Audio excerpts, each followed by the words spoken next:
નમસ્કાર મિત્રો, આજે વણપરિયા પરિવારની જિંદગીમાં સૌથી મોટો આનંદનો દિવસ છે.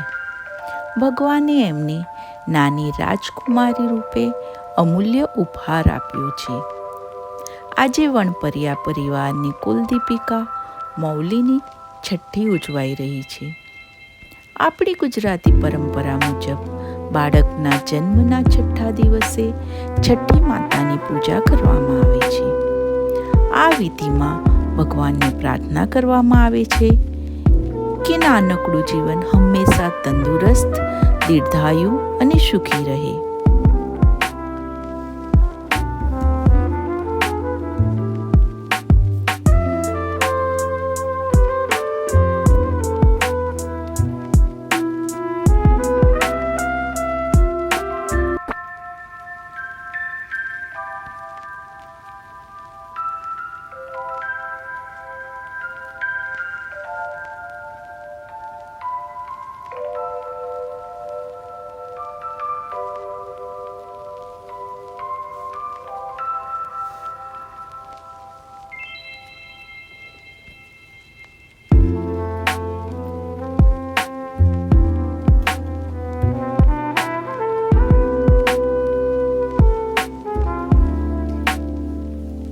પરિવારમાં જ્યારથી મૌલીનું આગમન થયું છે,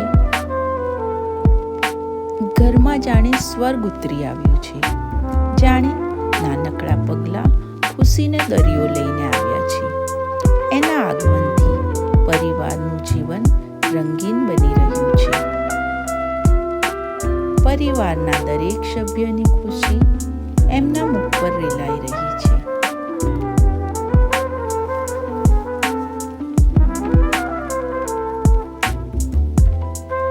જુઓ, આ છે મૌલી, એની નાની અને પરનાની. મૌલીના નાના નાની, મૌલીના વાલા મામા મામી, મૌલીના મમ્મી પપ્પા અને મૌલીની વહાલી ફોઈ. બધા જ ખુશખુશાલ દેખાઈ રહ્યા છે. તો આ હતી અમારી નાની પરી મૌલીની છઠ્ઠીની વિધિ. આપ સૌના પ્રેમ અને આશીર્વાદથી મૌલીનું જીવન સુખમય બની રહે, એ જ પ્રભુ પાસે આપણા સૌની પ્રાર્થના. તો હું પૂર્ણિમા ફરી આવું જ કંઈક નવી ખુશી લઈને મળીશું. ત્યાં સુધી સર્વને જય Swaminarayan. Bye bye, take care.